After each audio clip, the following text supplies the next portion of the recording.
July 4th, 1187. The hills of Hattin burn like the gates of hell.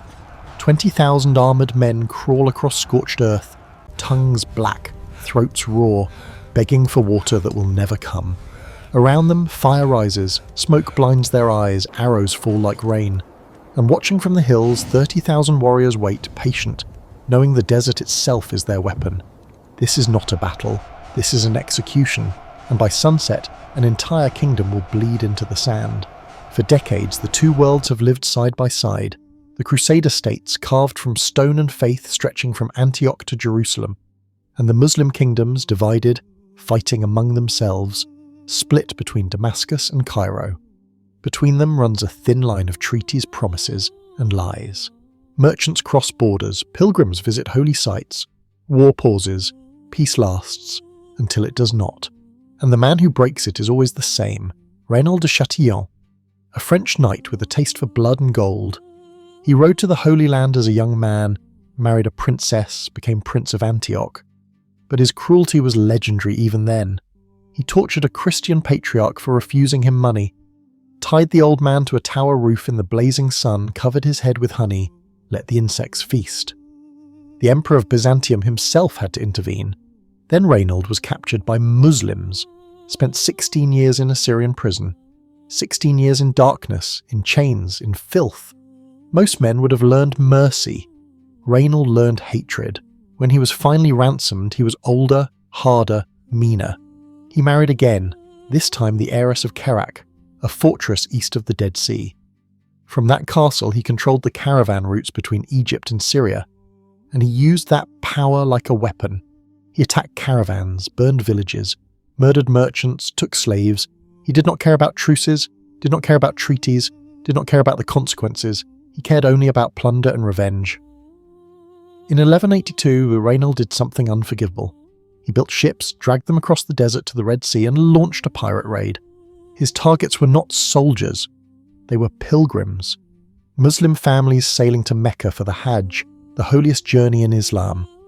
Raynald's men slaughtered them, burned their ships, took prisoners. Some say he planned to attack Mecca itself, to desecrate the Kaaba, to dig up the Prophet Muhammad's grave in Medina. Whether true or not, the Muslim world believed it. And in the palace of Cairo, a man listened to the reports. His face did not change, but inside something broke. His name is Saladin, Salah ad-Din Yusuf ibn Ayyub. Born a Kurd in Tikrit, raised in Damascus, trained in war from childhood. He began as a soldier in his uncle's army, rose through the ranks through courage and cunning, became vizier of Egypt, overthrew the Fatimid Caliphate, united Egypt and Syria under one banner, took Damascus, then Aleppo, then Mosul. One by one, the Muslim kingdoms fell under his control, not through conquest alone, but through diplomacy, marriage, negotiation. He was patient, disciplined, deadly. And now, at 49 years old, he was the most powerful Muslim leader since the days of the Prophet. But power was not enough. Saladin had a dream: Jerusalem, the city where Prophet Muhammad ascended to heaven, the third holiest site in Islam. For 88 years it had been in Christian hands. For 88 years Muslims had been banned from praying there. Saladin swore he would reclaim it, but he could not invade while truces held. He could not unite the Muslim world for an offensive war while the Crusaders kept their promises. He needed someone to break the truce first, to give him the excuse, and Raynald de Chatillon gave him exactly that.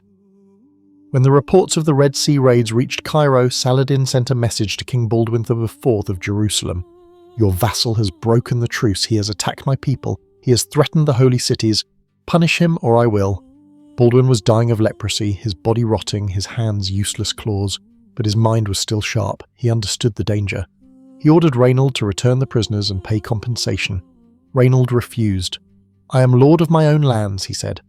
"I made no truce with Saladin." Baldwin had no power to force him, and so Saladin prepared for war. He sent letters to every Muslim ruler, from Egypt to Mesopotamia, from Damascus to Yemen. The call was simple: jihad, holy war. The Franks have broken every promise. Now we march to reclaim what is ours. The year is 1187. In the kingdom of Jerusalem, chaos reigns. King Guy de Lusignan sits on a throne he barely deserves. He won it through marriage, not courage. Through politics, not battle. The barons hate him. The people doubt him. and Raynald of Tripoli, the most experienced commander in the realm, refuses to acknowledge his authority. The kingdom is a house divided, walls cracking, foundation weak. Across the Jordan River, Saladin watches and waits. He knows weakness when he sees it. In the spring of 1187, and Raynald strikes again, a caravan crosses the desert from Egypt to Syria. Merchants, pilgrims, women, children. Raynald and his men ride from Kerak Castle like wolves from a cave. They slaughter the guards, plunder the goods, take prisoners. Among them, some say, is Saladin's own sister. The news reaches Cairo like a knife to the heart. Saladin's advisors watch his face. It does not change, but his voice, when it comes, is cold as winter stone. Raynald de Chatillon has broken his last truce. Within weeks, Saladin's messengers ride across the Muslim world. From Egypt to Mesopotamia, from Damascus to Aleppo, the call goes out. Jihad. Holy war. The Sultan is marching, and the response is overwhelming. From Cairo, regiments of Mamluk cavalry ride north. These are slave soldiers taken as boys from Turkish and Kurdish lands, trained from childhood in horsemanship and archery. They are the elite, the best warriors in the Muslim world. From Damascus, the Syrian regiments assemble. Infantry with long spears and heavy shields. Cavalry with curved sabres and composite bows. From Aleppo and Mosul, more horsemen arrive. And from the desert, Bedouin tribes ride in, fierce warriors who know every trail, every water source, every secret of the wasteland. In the heart of Damascus, the army gathers on the plain south of the city. The forges work day and night. Smoke rises from 1,000 fires. Hammers ring against anvils. Swords are sharpened until they gleam. Arrows are counted by the thousands. Each archer receives 400 arrows bundled in leather quivers. Spears are checked for cracks. Shields are reinforced with iron bands. Horses are shod with new shoes. Saddles are oiled and repaired. Provisions are loaded onto endless carts. Grain, dates, dried meat, barrels of water. Everything must be ready. Everything must be perfect. By late June, nearly 30,000 men stand ready. 12,000 of them are cavalry, the pride of Saladin's army. Light horsemen armed with bows, able to ride and shoot at full gallop. Heavy cavalry in mail and lamellar armour, carrying lances and swords. The rest are infantry, spearmen, swordsmen, javelin throwers, and scattered among them, volunteers. Men who have sold their shops, left their farms, abandoned their families to fight for God. Scholars who have traded their books for swords. Merchants who have traded their goods for armour. They are not professional soldiers, but they believe. And belief, Saladin knows, can be as powerful as steel. Saladin reviews them from his white horse.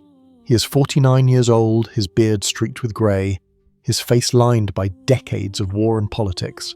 But his eyes are sharp, his voice strong. He rides slowly along the ranks, and every man stands taller as he passes. He does not give a long speech. He does not need to.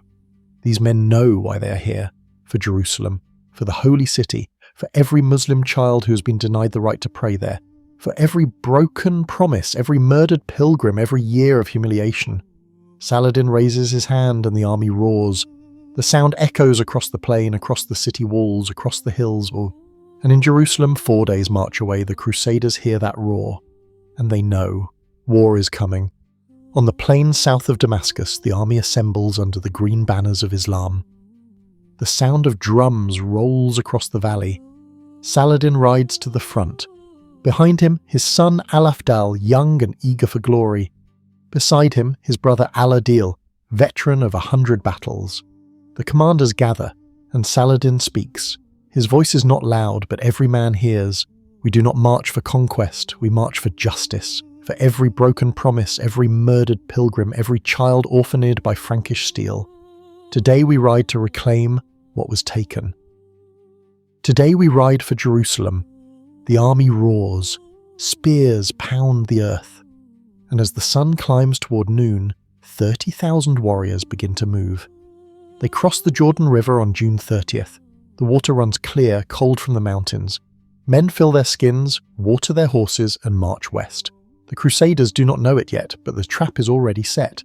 Inside the kingdom of Jerusalem, panic spreads faster than fire. Scouts ride into Acre, Nazareth, Tiberias, their horses lathered, their faces pale. Saladin is coming, the largest army he has ever assembled, 30,000 men or more. King Guy summons the barons to Acre. The great hall is packed, tense, hot. Every lord, every knight, every military commander, the air thick with sweat and fear. Raymond of Tripoli stands in the corner, arms crossed, face hard as stone. He knows what is about to happen. He has seen it before. 20 years of fighting Muslims has taught him things these younger men do not understand. Guy speaks first. His voice shakes despite his efforts to sound strong. Saladin has invaded our lands. He besieges Tiberias, my own vassalage, Raymond's own city. His wife, the Countess Esquiva, is trapped in the citadel with their children. We must march to relieve it. We must show the Sultan that we do not cower behind walls. The barons murmur agreement. Some nod eagerly. Young men hungry for glory who have never felt an arrow in their flesh. Others look uncertain. Older men, scarred men who remember other battles, other mistakes. Raymond steps forward.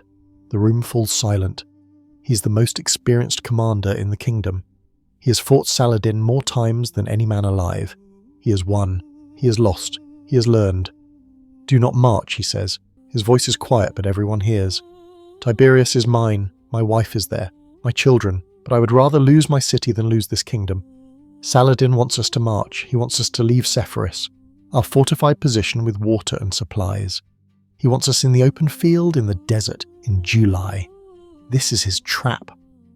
I have seen it before. Do not take the bait. Gérard de Ridefort, Grand Master of the Knights Templar, slams his fist on the table. The wine cups jump. Coward, he snarls. You would abandon your own wife? You would let the infidels take Christian land without a fight? What kind of man are you? What kind of, knight? Raymond's jaw tightens. His hand moves to his sword, then stops. I am a man who has survived 30 years in this desert. He says slowly, I know Saladin. I know his tactics. I know what happens to armies that march across that wasteland in the middle of summer. They die. Not from battle. From thirst, from heat, from exhaustion. We will be dead before we even reach Tiberias. But Gérard is not listening. He turns to Guy, his face red, his voice rising. My king, we have assembled the largest army this kingdom has ever raised. 20,000 men, 1,200 knights in full armour, the finest cavalry in Christendom, 3,000 Turco Poles, 15,000 infantry, crossbowmen from Genoa, spearmen from France, and we have the true cross itself, the holiest relic in Christendom carried by the Bishop of Acre. God is with us. How can we fail? How can we hide behind walls while the enemy burns our lands and enslaves our people? If we do not march, we are not knights. We are cowards, the other Templars roar agreement. The Hospitallers join them.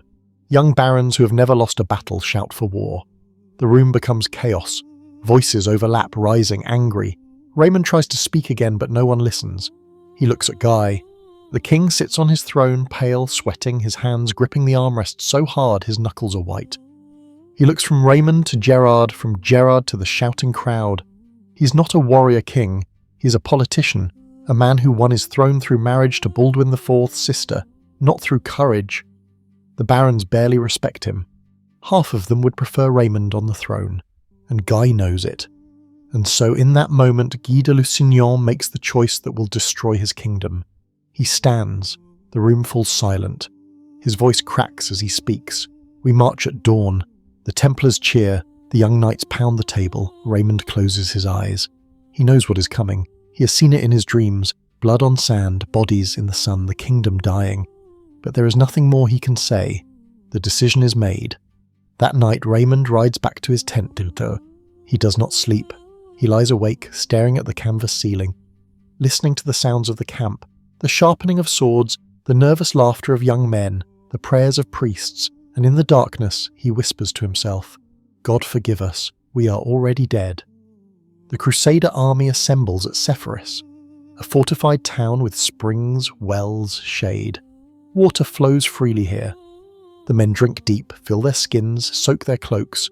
The army is massive, nearly 20,000 strong, 1,200 heavy cavalry, knights in full-plate armour astride massive war horses, 3,000 Turco Poles, light cavalry, local Christians who know the land, 15,000 infantry, crossbowmen from Italian merchant fleets, spearmen from France and Germany, and in the centre, carried by the Bishop of Acre the true cross, a relic of the crucifixion itself wrapped in silk and gold.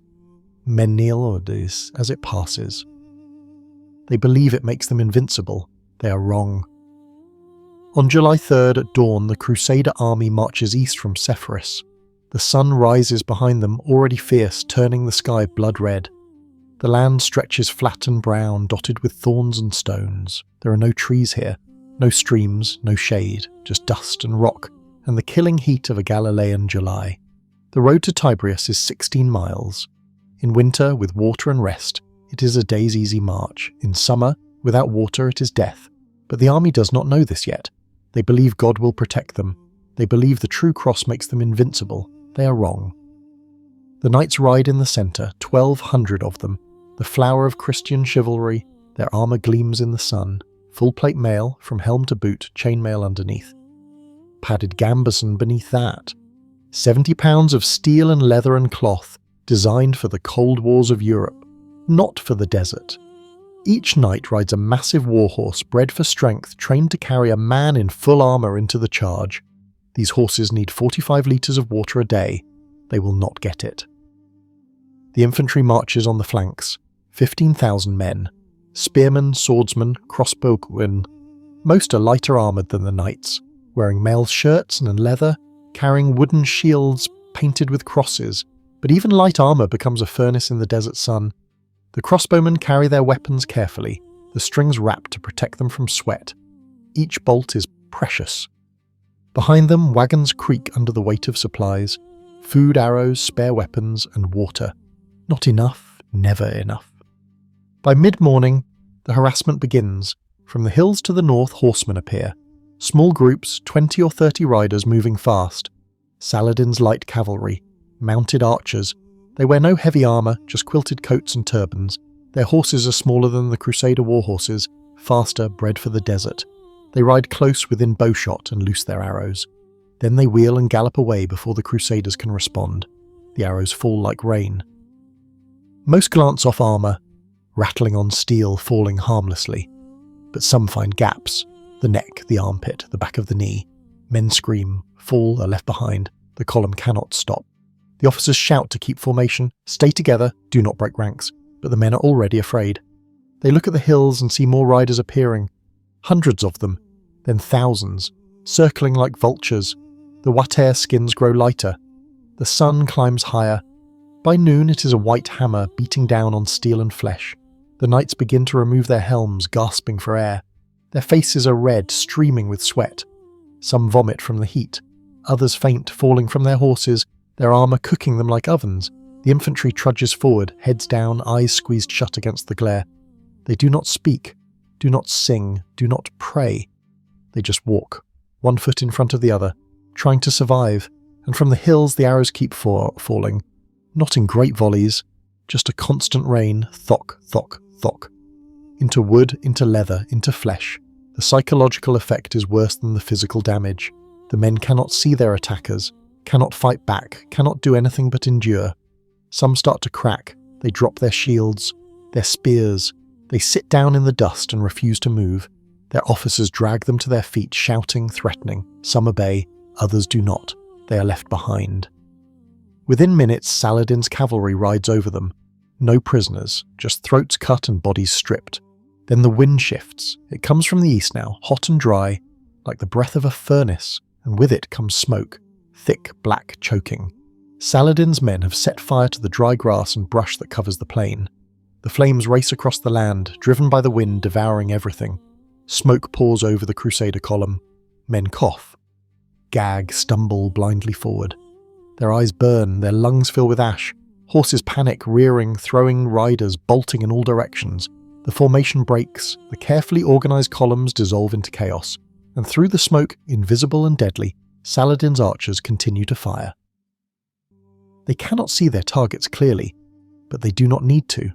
The Crusader army is a mass of men and horses packed together on the road. Every arrow finds something. Flesh or leather or wood. It does not matter. The effect is the same. Terror, pain, death. The Crusaders try to advance, but the heat is unbearable. The smoke is unbearable. The thirst is unbearable. Men fall to their knees. tearing at their throats, begging for water. Their comrades ignore them. Everyone is dying of thirst. There is no water left to share. Raymond of Tripoli rides at the front. He sees what is happening. He knows. He turns his horse and gallops back to Guy. "We must stop," he shouts. "We must turn back to Sepphoris. We still have water there. If we continue, we are dead." But Gérard de Riedefort rides up, his face red with fury and heat. "If we turn back now, we are cowards. We are 6 miles from Tiberias, 6 miles from water." We push forward. Guy looks between them, his face is pale, his hands shake. He cannot decide.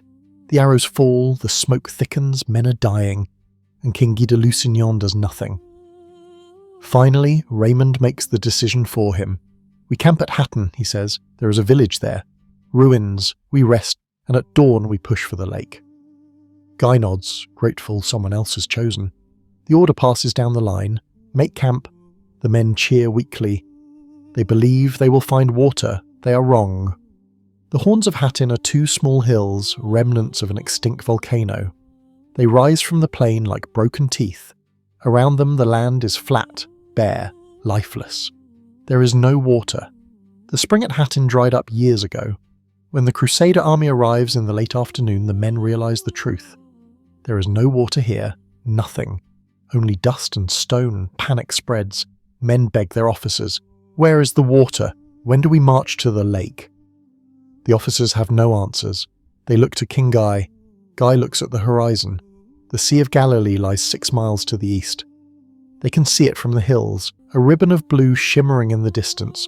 So close, so impossibly far. As the sun sets, Saladin's army surrounds them completely. 30,000 men, fresh, rested. Their water skins full.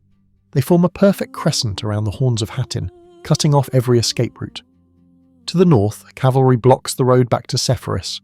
To the south, infantry holds the passes. To the east, between the Crusaders and the lake, Saladin's best troops wait. There is no way out. The trap is closed. As darkness falls, the Muslim camp comes alive with light and sound. Thousands of campfires ignite, creating a ring of flame around the Christian position. It looks like the Crusaders are surrounded by hell itself. The Muslims sing, not battle songs, religious songs, verses from the Quran, chanted in unison by thousands of voices. The sound carries across the plain, rising and falling like waves. Allahu Akbar, God is great, La ilaha illallah. There is no God but God. The chant goes on and on, hour after hour. The Crusaders cannot escape it, cannot block it out. It fills their ears, their minds, their souls. Some cover their heads with their cloaks, others press their hands over their ears, but the sound penetrates everything. It is designed to. Psychological warfare, ancient and effective. Then come the drums, deep, rhythmic, pounding like a heartbeat. Boom, boom, boom. Daddy, relentless, hypnotic. The Crusaders feel it in their chests, feel it vibrating through the ground beneath them. Some of the younger soldiers begin to weep. They have never experienced anything like this, never felt so surrounded, so trapped, so helpless. The veterans try to calm them, but even the veterans are afraid. They know what comes with dawn. Between the chanting and the drums, Muslim warriors shout taunts. They speak in Arabic, which most Crusaders do not understand, but the tone is clear. Mockery, contempt. Occasionally a voice will shout in French or Italian, learned from prisoners or traders, "Tomorrow you die. There is no water. Your God has abandoned you." Some Crusaders shout back, curses, prayers, defiance, but most sit in silence, conserving what little strength they have left. Inside the Crusader camp, despair spreads like plague. Men sit with their backs against rocks, staring at nothing. Their lips are cracked and bleeding. Their tongues are so swollen they can barely speak. Some have stopped sweating, a bad sign, meaning their bodies have nothing left to give. Dehydration is killing them from the inside, kidneys shutting down, blood thickening, brain swelling. Men begin to hallucinate. They see water where there is none, see lakes, rivers, wells, and they stumble toward mirages, calling out, reaching with trembling hands. Their comrades pull them back, but there is no comfort to offer. Everyone is dying. The horses are in worse condition. A warhorse weighs over 1,000 pounds. It needs massive amounts of water to survive. Without it, they collapse. All through the night, horses go down. Their legs buckle. They fall sideways, too weak to stand. Some thrash for a few minutes, then go still.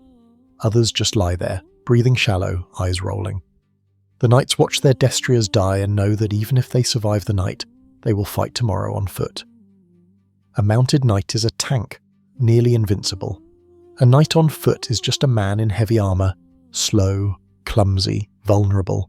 Some men pray, they kneel on the hard ground, hands clasped, eyes closed, lips moving silently. They pray to God, to Jesus, to Mary, to all the saints. They beg for deliverance, for water, for dawn to never come. The priests move among them, offering what comfort they can. They sprinkle holy water on bowed heads, hear confessions, give absolution, speak of heaven, of paradise, of eternal rest. Some soldiers find comfort in this. Others do not. They know what waits with sunrise. Not heaven, just steel and blood and sand. Others sharpen their weapons, swords scrape against whetstones. The sound is rhythmic, almost soothing. Scrape, scrape, scrape. Men focus on the task, trying not to think about anything else, trying not to think about the fact that they are trapped, that there is no water, that tomorrow they will die. Some check their armour, tightening straps, testing joints. Anything to stay busy, anything to keep the fear at bay. A few try to sleep. They lie on the hard ground, helmets as pillows, cloaks wrapped tight. But sleep does not come. How can it? Every sound makes them jolt awake. Every shout from the Muslim camp, every cry from a dying horse, every groan from a comrade dying of thirst. And always, always the drums and the chanting, boom, boom, boom, Allahu Akbar, on and on, all through the endless night. Raymond of Tripoli finds King Guy sitting alone on a rock staring at the distant lake. The Sea of Galilee is visible from here, a dark shape in the starlight. 6 miles away, so close, so impossibly far. Raymond sits beside him. Neither man speaks for a long time. Finally Raymond says quietly, "It is over. If we do not break out tonight, in the darkness, while they cannot see us, we are dead by noon tomorrow." Guy does not respond, does not even look at him. He sits frozen, paralysed by fear and indecision. Raymond tries again. "We can scatter, break into small groups. Some will be caught, but some will escape. It is our only chance." Still nothing. Raymond stares at the king, sees a broken man, a man who was never meant to lead, who never had the strength for this burden. Raymond stands. He does not salute, does not bow. He simply walks away. In another part of the camp, Gerard de Riedefort gathers his Templars. 200 knights in white robes with red crosses.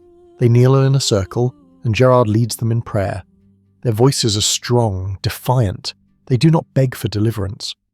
They thank God for the opportunity to die as martyrs, to fight the enemies of Christ, to earn their place in heaven through blood and sacrifice. Gerard's face is flushed, his eyes bright with fever or faith or madness. Tomorrow, he tells them, we charge, we break through their lines, we reach the water, or we die trying. Either way, we do not surrender. Either way, God is with us. The Templars roar agreement. They are fanatics, these men. They do not fear death, they welcome it. They believe it will purify them, make them saints. They are wrong, but they will not learn this until tomorrow. In Saladin's camp, the mood is different. Confident, but not arrogant. The Sultan sits in his tent, maps spread before him. His commanders stand around him. His brother Al-Adil, his son Al-Afdal, his nephew Taqi al-Din, the best generals in the Muslim world. Saladin speaks quietly. Tomorrow they will be desperate. They will charge toward the lake. We let them come. We stay on the high ground. We use the slopes. We let the sun and the thirst do half our work. When they are exhausted, when their horses are dead, when they can barely lift their swords, then we strike. Al-Afdal asks, "What of Raymond of Tripoli? He is their best commander. He knows our tactics." Saladin considers this. If he tries to break out with his knights, let him go. Open the lines. Let him through. Al-Afdal looks shocked. Let him escape. Saladin smiles thinly. If he escapes, he will be called a coward, a traitor. His reputation will be destroyed. If he stays and dies, he becomes a martyr, a hero. I would rather have him alive and shamed than dead and honoured. Besides, 300 knights fleeing will break the morale of those who remain. It is a lesson the others will remember. that fighting us is hopeless. The commanders nod. The plan is set. Saladin dismisses them. They leave to prepare their troops. Only Aladil remains. "Brother," he says, "you are certain we will win?"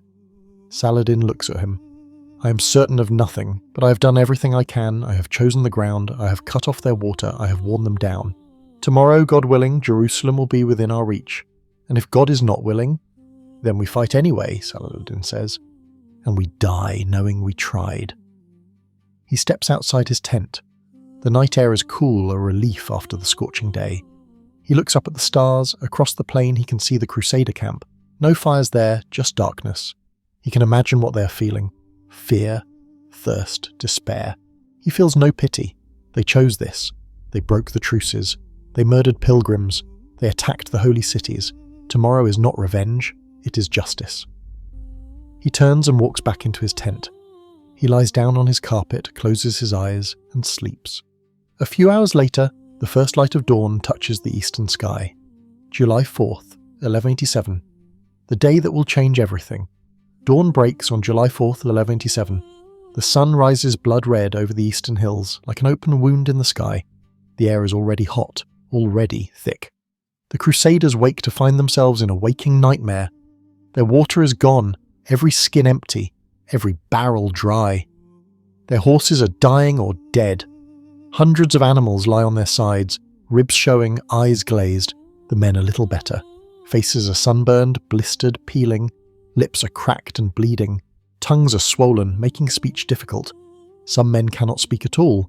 Others cannot stand. They lie in the dust, too weak to move. Around them, 30,000 enemy warriors wait in perfect formation. The Muslim army has formed a crescent. The wings extend north and south.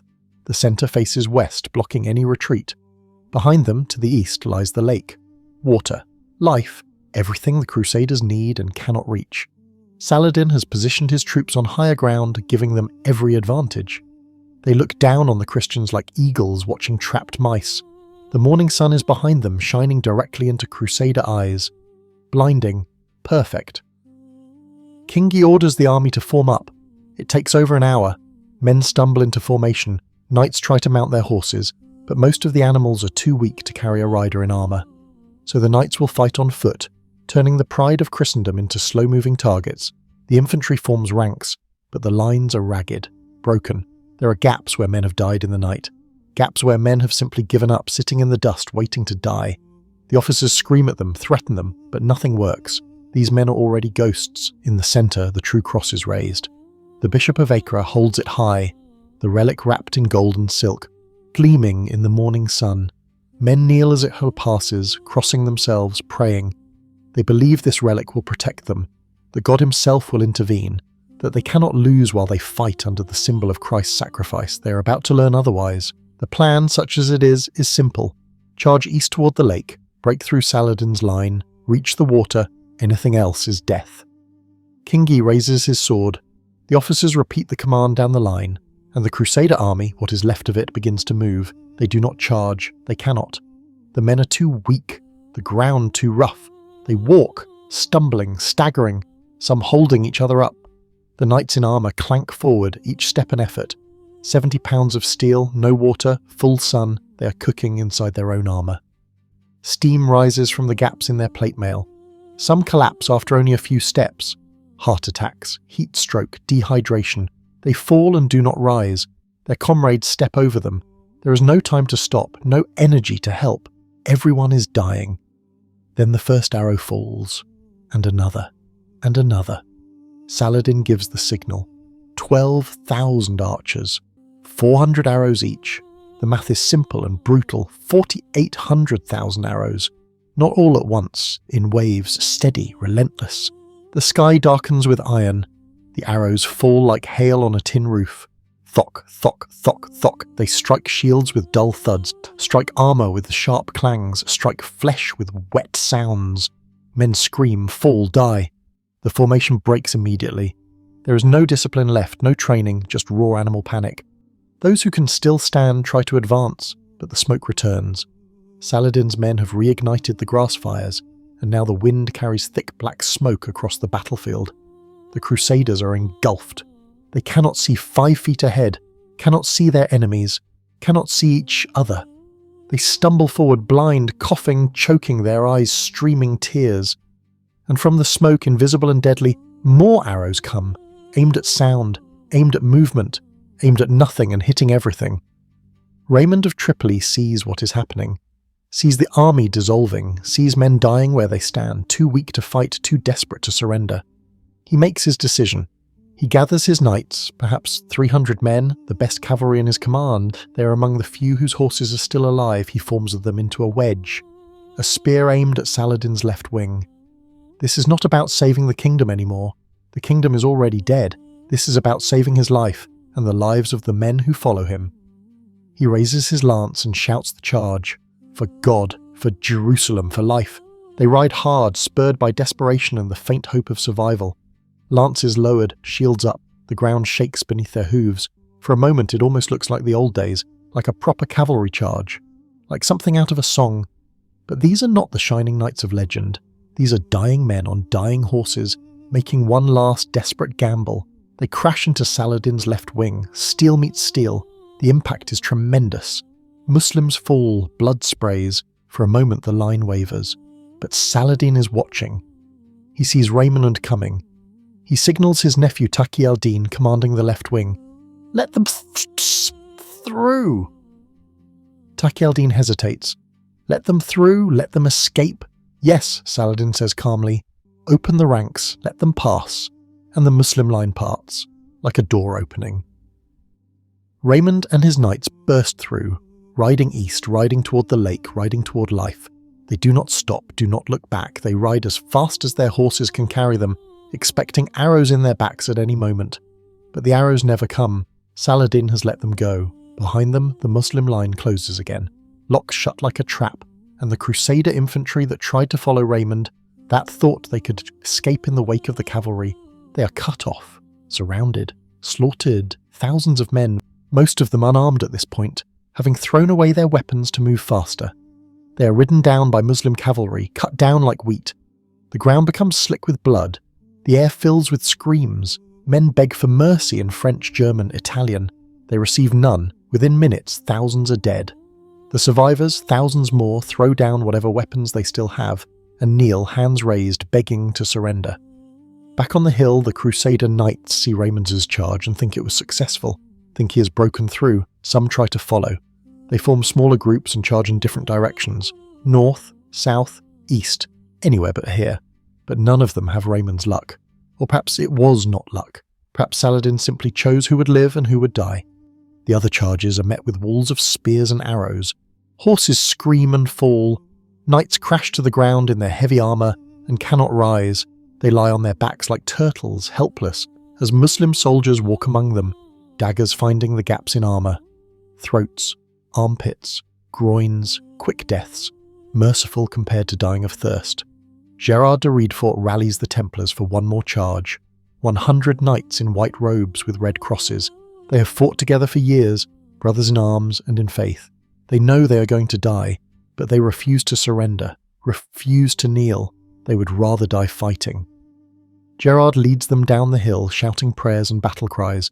The Templars follow, swords raised, voices hoarse. They crash into Saladin's centre. The impact is tremendous. Men fall on both sides.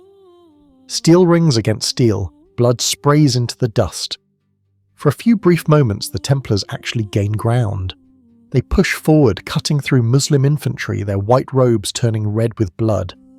But there are too many arrows, too many spears, too many swords. The Templars are surrounded. One by one they fall. Some are dragged from their horses, others are pulled down by sheer weight of numbers.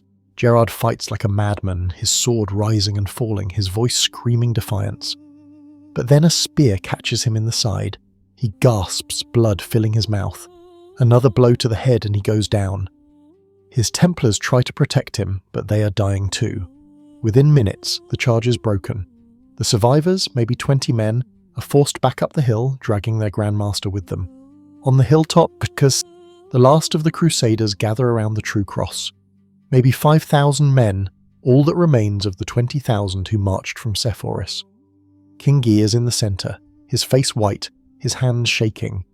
Beside him stands Raynald de Chatillon, still defiant even now, his sword bloody, his face grim. Around them, knights and soldiers form a circle, shields locked, weapons ready for the final stand. They can see the Muslim army closing in from all sides, thousands of men advancing slowly, carefully, tightening the noose. Saladin watches from his position on the ridge. He could order a final assault, could overwhelm them with sheer numbers, but he does not. He has time, he has patience, and he knows something the Crusaders do not yet understand. They are already dead. The sun is climbing toward noon. The heat is becoming unbearable. Men are collapsing inside the shield wall, dying of heat stroke and thirst.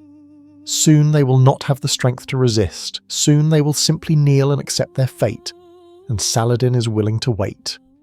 Back on the hill, the Crusader army is dying. The infantry breaks first. Thousands of men, mad with thirst, charge down the slopes toward the lake. They do not make it. Saladin's cavalry rides them down, cutting through them like wheat. The survivors flee back up the hill, but there is nowhere to hide, nowhere to run. The knights try to hold. They form a circle around the true cross, shields locked, swords drawn.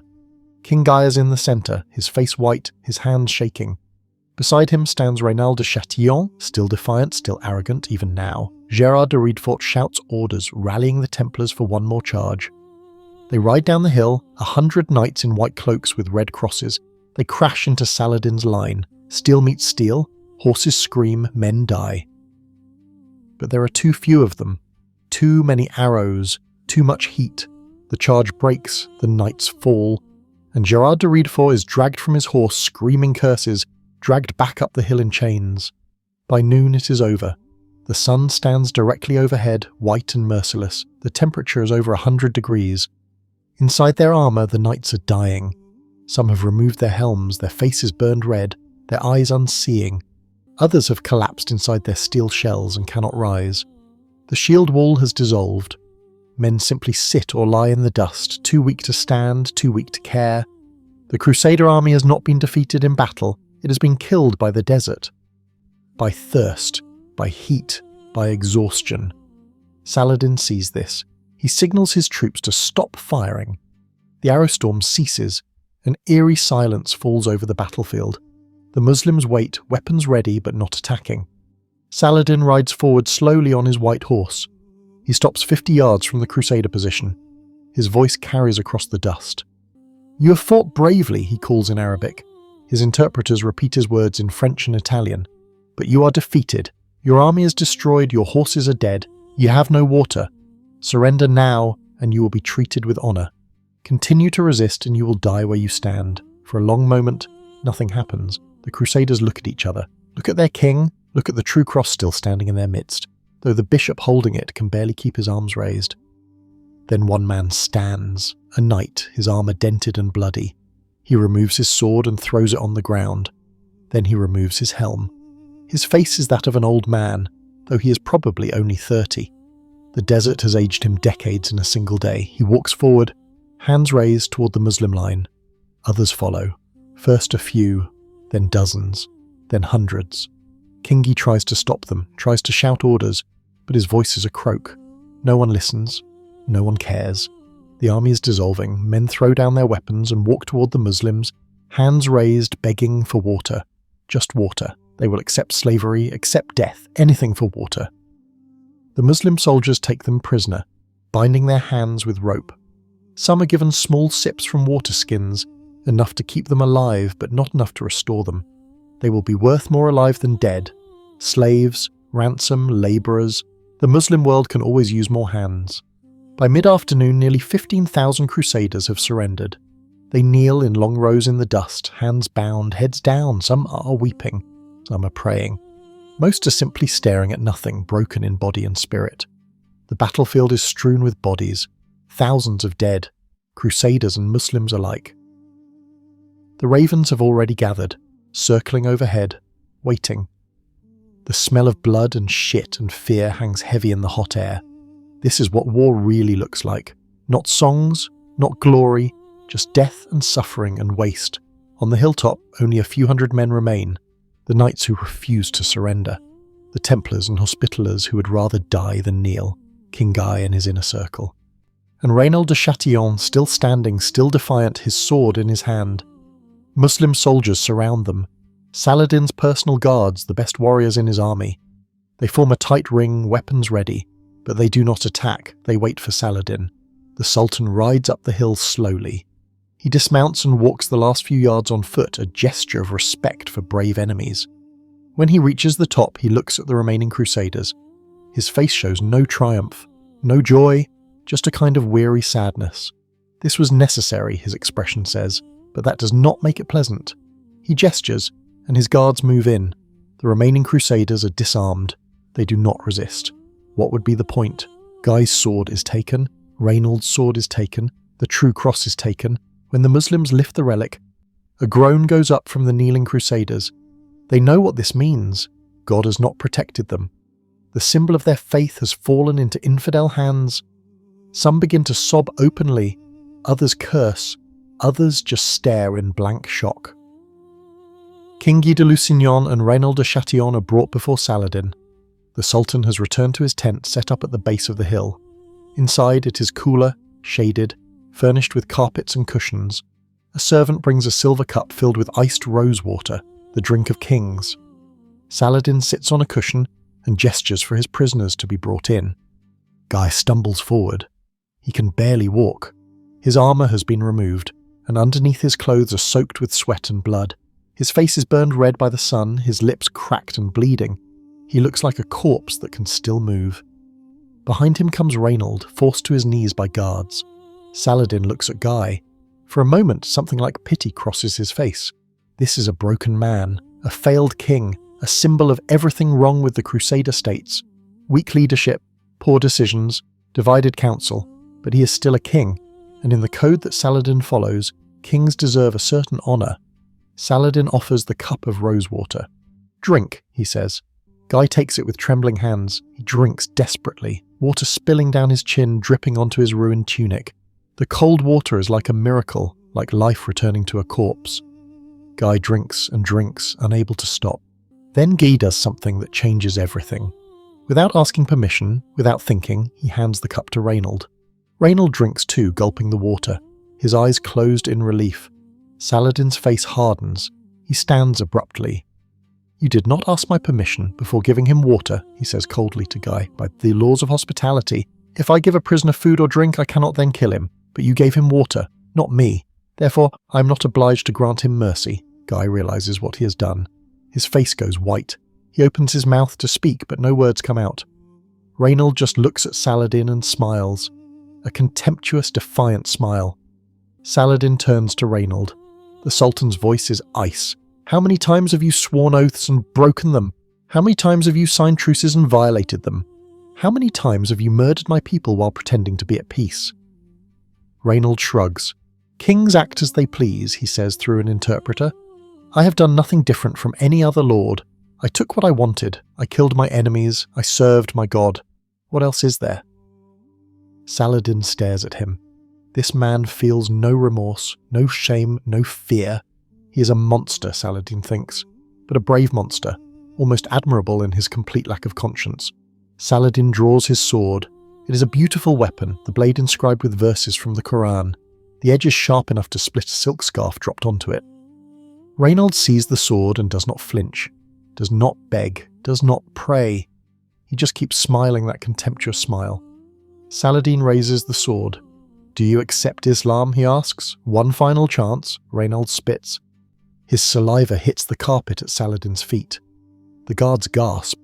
To spit at a sultan is to invite death. Saladin's face does not change. He brings the sword down. The blade is sharp, the stroke is clean. One cut. Raynald's head is severed from his body. It rolls a few feet and stops, eyes still open, that smile still frozen on his lips. His body collapses, blood pumping from the neck, soaking into the carpets. Saladin wipes his blade on a cloth and sheathes it. An oath fulfilled, a promise kept. He looks at King Guy. The king is trembling violently, certain he is next. But Saladin's voice, when he speaks, is gentle. "Do not be afraid. It is not customary for kings to kill kings. You will live." Guy collapses, weeping with relief, but Saladin is not finished. He orders the Templar and Hospitaller Knights brought forward. 200 men, the survivors of the fanatical military orders. They are knights who have taken vows of eternal war against Islam. They will never surrender, never make peace, never stop fighting. Saladin knows this. He has fought them for decades. He respects their courage, but he also knows they are too dangerous to keep alive. He offers them a choice as Islamic law requires. Convert to Islam or die. Every single one refuses. Not one man accepts. Not one man even hesitates. They spit, they curse, they pray to their god, but they do not convert. Saladin orders them executed. The soldiers draw their swords. But before they can act, something unexpected happens. Scholars and Sufis from Saladin's camp step forward. Holy men, teachers, mystics. They beg to be allowed the honour of striking the blow. Saladin nods. Why not? They are volunteers, men of God, killing the enemies of God. The scholars take the swords awkwardly. Most have never held a weapon before. The Templars and Hospitallers are forced to kneel in a line. Their hands are bound, their heads bowed. One by one the scholars approach. Some strikes are clean. The head comes off in one blow and the body falls, but many are not. The scholars are not warriors. They are clumsy, weak. The blade strikes the neck but does not cut through. The knight screams, blood sprays. The scholar strikes again and again. It becomes a horror, a butchery. Some knights take 5 or 6 blows to die, each strike agony, each moment stretched into eternity. The screams carry across the battlefield. The kneeling Crusader prisoners hear and know what is happening. Some vomit, some faint, others just close their eyes and pray they are not next. It takes hours. 200 men, 200 executions. The sun is setting by the time it is finished. The hill runs red with blood. The bodies lie in rows, headless still. The scholars, covered in blood, return to their tents to pray and cleanse themselves. Saladin watches it all. His face shows no emotion. This is justice, he tells himself. These men would have killed him without hesitation. They have killed thousands of Muslims over the years. This is simply payment for those crimes. But still, deep inside, in a place he does not like to acknowledge, he feels something. Not guilt, not exactly, just weariness. A deep, bone-tired weariness of war and death and blood. The battlefield falls silent. The smoke clears, the sun begins to set. Across the slopes of Hattin, bodies lie in piles. Crusader and Muslim alike. Horses, men, broken spears, shattered shields. The earth is soaked with blood. Vultures circle overhead. The smell of death hangs heavy in the air. Saladin walks among the dead. His face is tired. This is not a victory he celebrates. This is a necessity, a wound cauterized. A cancer cut away. He knows what comes next. With the Crusader army destroyed, the kingdom of Jerusalem lies defenseless. Every city, every castle, every village, all of it exposed, and at the heart of it all, the prize he has dreamed of for decades, Jerusalem. The battlefield falls silent as the sun sets. The smoke clears slowly, drifting away on the evening breeze. Across the slopes of Hattin, bodies lie in piles. Crusader and Muslim alike, though the Christians far outnumber the Muslims. 10,000 dead, perhaps more. Horses, men, broken spears, shattered shields, discarded armour. The earth is soaked with blood turned to mud. The smell is overwhelming. Blood and shit and fear and death. It hangs in the air like a curse. Vultures circle overhead, hundreds of them. Black against the red ski, they will feast tonight. Saladin walks among the dead. He does this after every battle, a private ritual. His guards follow at a distance, giving him space. He looks at the faces of the fallen. Young men, most of them. Boys, really. 18, 20, 22. They came to this desert believing in God and glory. They died believing in nothing. Their faith broken by thirst and heat and the reality of war. Saladin feels no joy in this. No triumph. This was necessary. But necessary things are not always good things. War is poison, he thinks. Sometimes poison is medicine, but it is still poison. His son Al-Afdal rides up, his face flushed with excitement. Father, we have won a great victory. The Crusader army is destroyed. The kingdom lies defenseless. Jerusalem is within our reach. Saladin nods slowly. Yes, he says, but look at the price. He gestures at the bodies.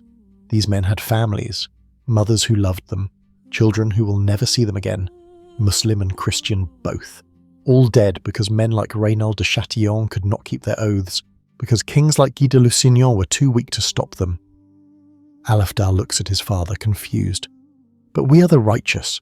We fight for God. Does that not make their deaths meaningful? Saladin looks at him for a long moment. Then he says quietly, "Go. See to the wounded. Make sure the prisoners have water. We are victorious. Let us at least be merciful in victory." The prisoners, 15,000 of them, are marched to Damascus. It takes weeks. Many die on the journey, too weak to survive. Others are sold into slavery, scattered across the Muslim world.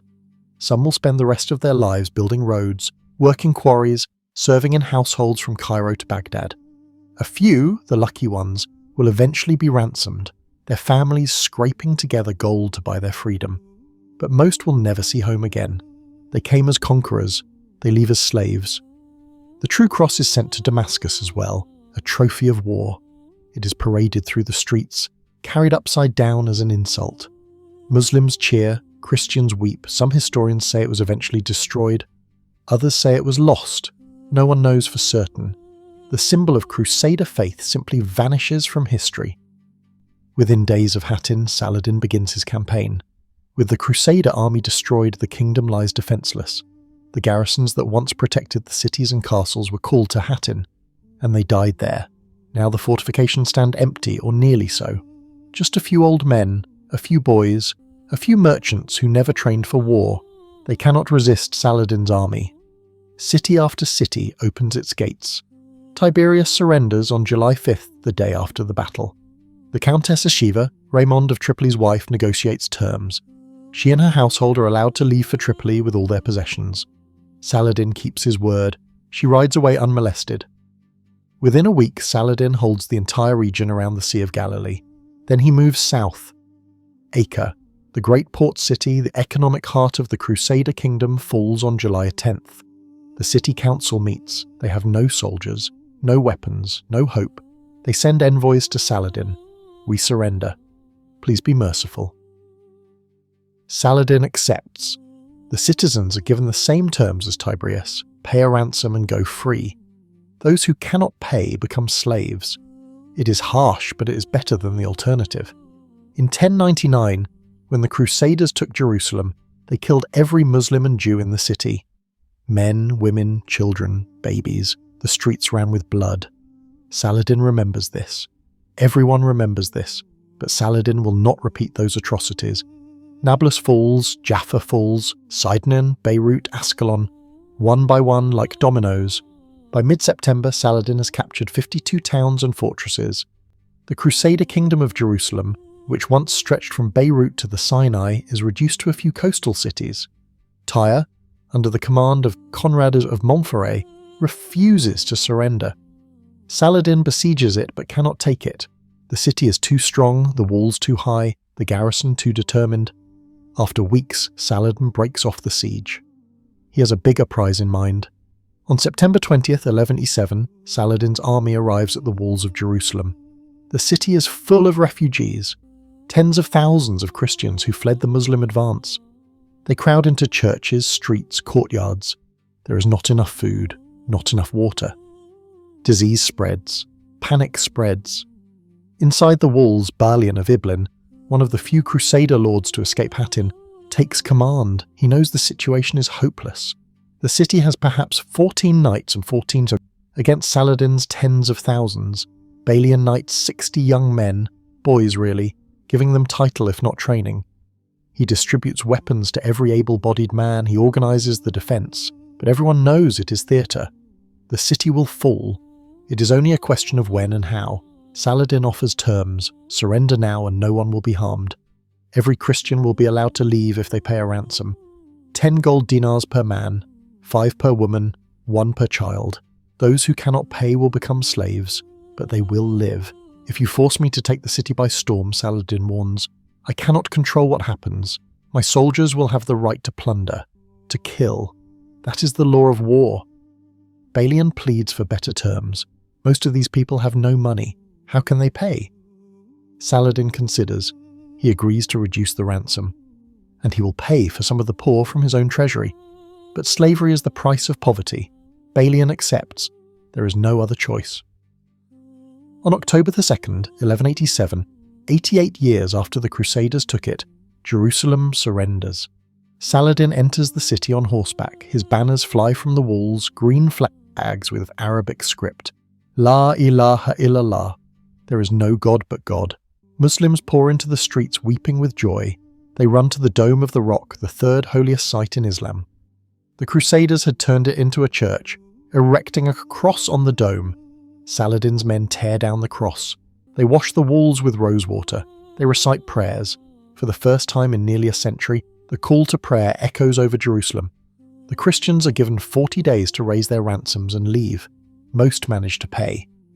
Some sell everything they own. Others are helped by Saladin's treasury or by wealthy Muslims who see charity as a religious duty. But thousands cannot pay. They become slaves, marched away in chains. Saladin's brother Al-Adil sees a group of old women, Christian nuns, being led away. He asks Saladin for them as a gift. Saladin agrees. Al-Adil frees them. They fall to their knees, blessing him through their tears. Stories like this spread. Even in defeat, even in loss, the Christians remember that Saladin showed mercy where they had shown none. But not all are grateful. Some Crusaders believe Saladin should have been harsher, that he showed weakness, that mercy to infidels is a sin, and in Europe, when the news arrives, the reaction is not relief that Christians were spared, it is rage that Jerusalem is lost. Pope Urban III receives the news while sick in bed. Messengers from the Holy Land bring reports. Jerusalem has fallen.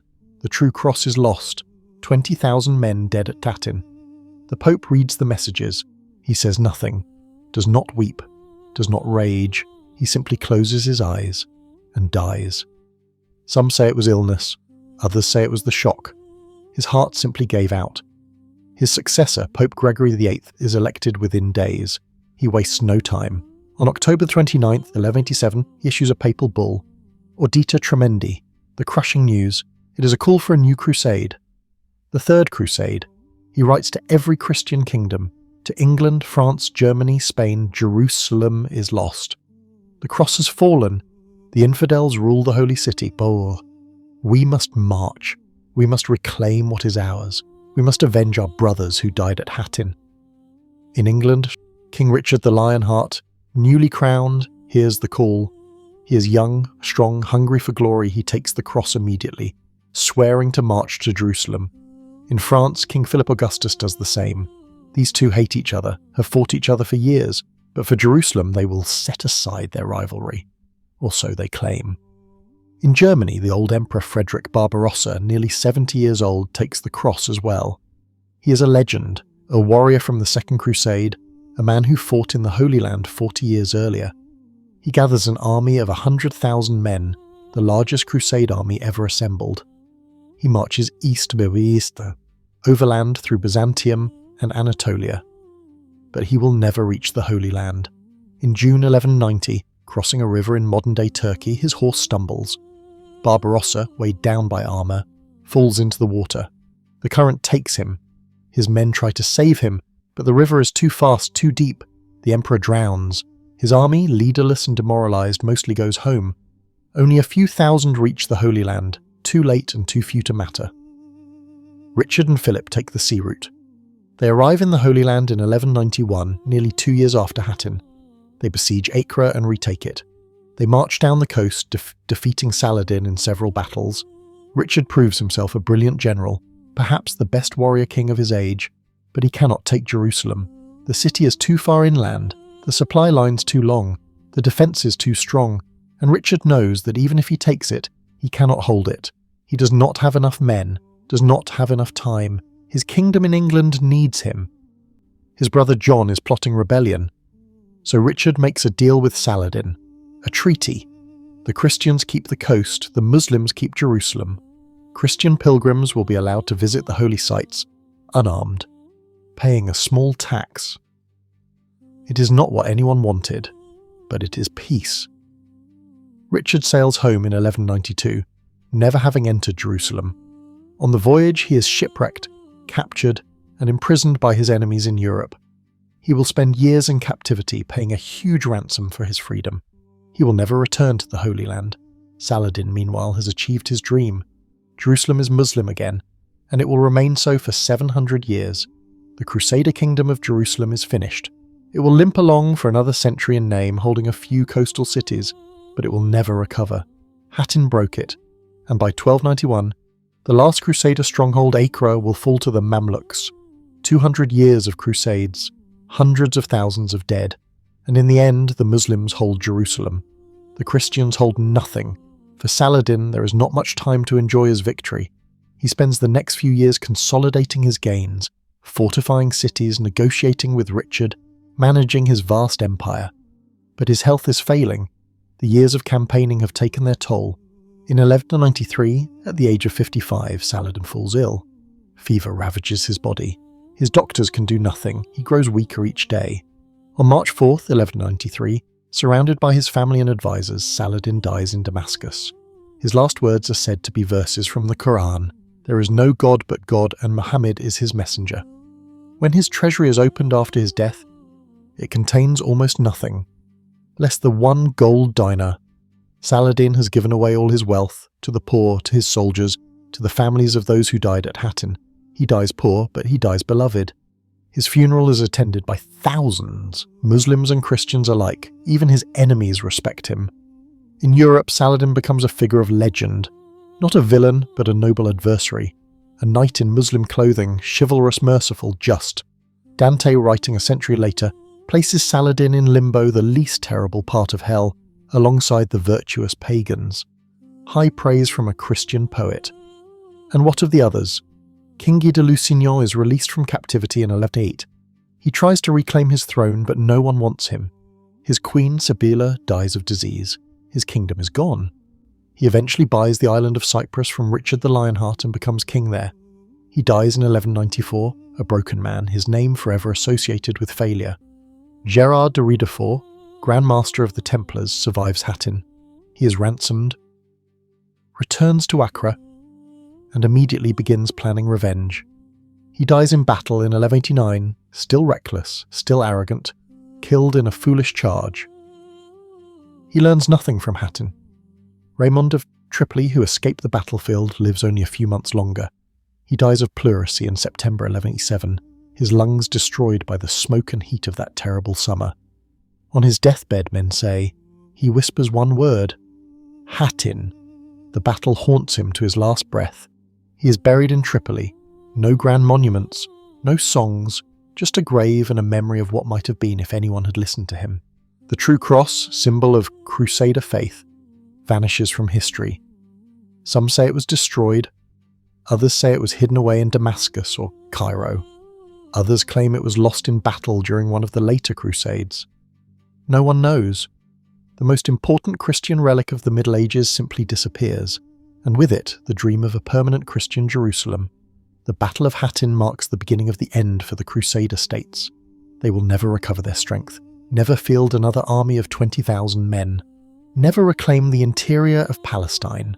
The Third Crusade will recapture some coastal cities, but Jerusalem remains in Muslim hands. The Fourth Crusade, rather than attacking Muslims, will sack Constantinople in 1204, destroying the Christian Byzantine Empire. The Fifth, Sixth, and Seventh Crusades will all fail, achieving little except more death and debt, and by 1291, the last Crusader stronghold, Acre, will fall to the Mamluks. 200 years of war, 200 years of blood, hundreds of thousands dead, billions in treasure spent, and in the end the Muslims hold Jerusalem. The Christians hold nothing but memories and scars. But the memory of Hattin endures. It endures in the songs of Muslim poets, who sing of Saladin's victory for centuries. It endures in the chronicles of Christian monks, who weep for the lost kingdom and curse the foolishness of King Guy. It endures in the minds of generals and military strategists, who study the battle in academies from West Point to Sandhurst. What can we learn from Hattin? How did Saladin win? Why did the Crusaders lose? The answers are complex but also simple. Saladin understood his enemy, understood their strengths and weaknesses, understood the land, the climate, the limitations of European warfare in the desert. He knew that heavy cavalry, the pride of Christendom, was vulnerable in the heat, that horses need water, that armour becomes an oven under the summer sun, that men will die of thirst before they die of wounds. so he did not face them in open battle on their terms. He lured them into the desert, cut off their water, let the sun and thirst do half his work, and when they were exhausted, when their horses were dead, when they could barely stand, then he attacked. It was brilliant, it was patient, it was ruthless, and it changed the course of history. The Crusaders, meanwhile, made every mistake possible. They ignored good advice from their most experienced commander. They marched into a trap because pride would not let them admit caution. They believed faith would overcome tactics. They trusted in a relic more than in logistics, and they were led by a weak king who could not make decisions, who let fanatics like Gerard de Riedfort overrule wiser voices like Raymond of Tripoli. The result was predictable, inevitable. They died not from lack of courage, but from lack of water, and from lack of wisdom. Modern military analysts point to Hattin as a masterclass in several tactical principles. Know your terrain, control the water sources, force your enemy to fight on your terms, not theirs. Use mobility against static formations, use patience against desperation. These lessons are as relevant today as they were 800 years ago. Armies still die in deserts, still suffer from supply line failures, still make the mistake of underestimating environmental factors.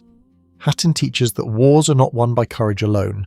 They are won by preparation, intelligence, and understanding the battlefield.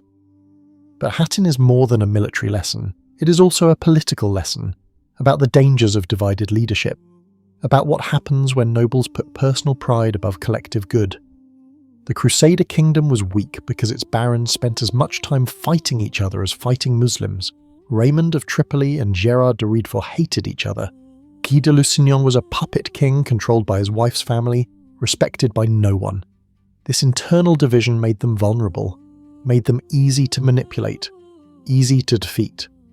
Saladin, by contrast, had spent years uniting the Muslim world, bringing Egypt and Syria under one banner, settling disputes, building alliances. When he called for jihad, the Muslim world answered. Unity was his greatest weapon. Hattin also marks a shift in the relationship between Islam and Christianity. For decades, the Crusades had been portrayed in Europe as a righteous war. Christians versus infidels, good versus evil.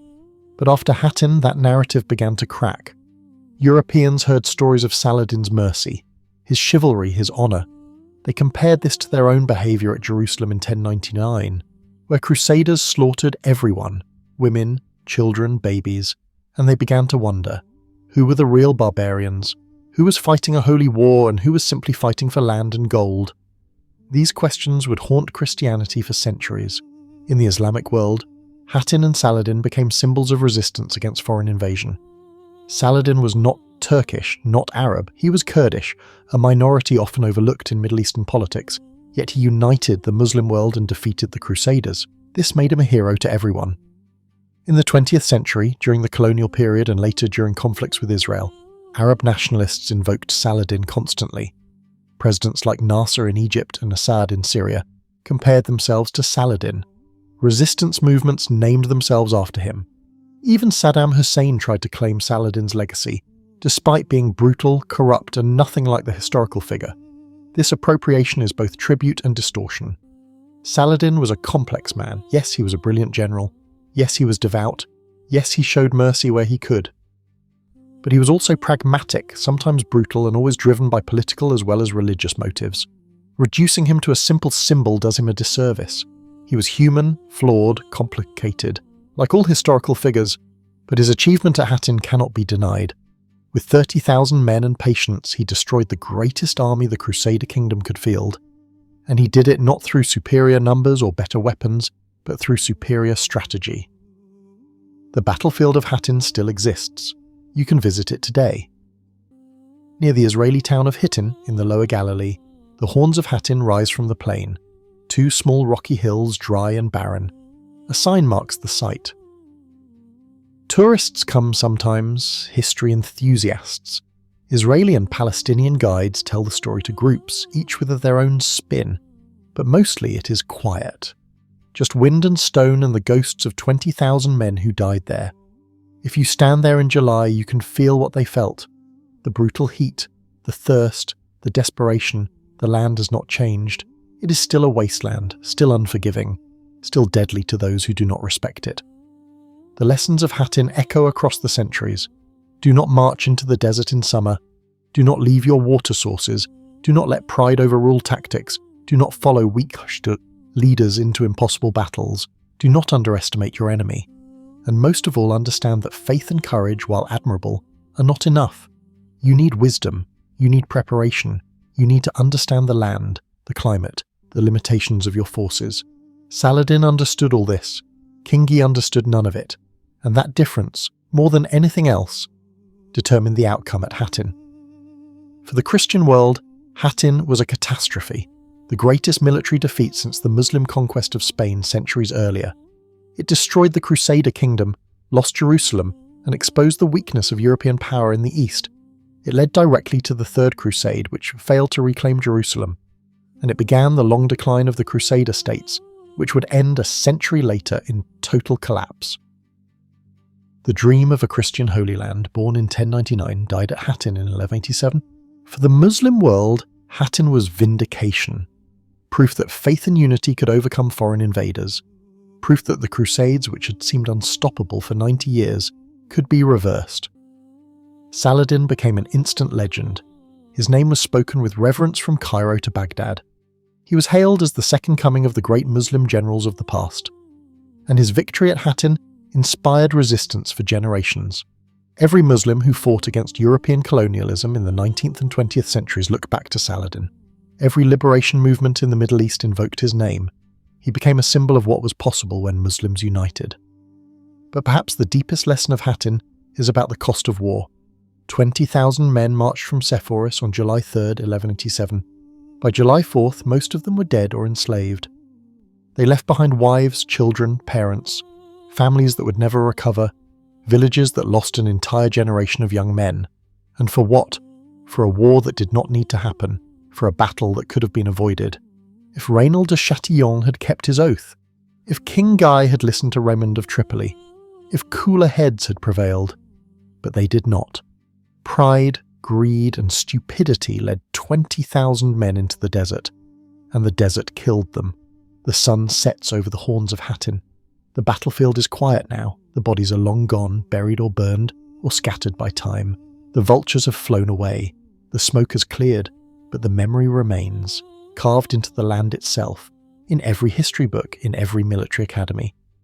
In the collective memory of two civilizations that clashed on this small piece of earth and were forever changed by it. July 4th, 1187, the day Saladin proved that patience is a weapon, the day King Guy proved that weak leadership destroys kingdoms, the day 20,000 Crusaders marched into hell and never came back. The Battle of Hattin did not end the Crusades, but it broke their back. After Hattin, the Crusader states were always on the defensive, always struggling, always one defeat away from collapse. And in 1291, that collapse finally came.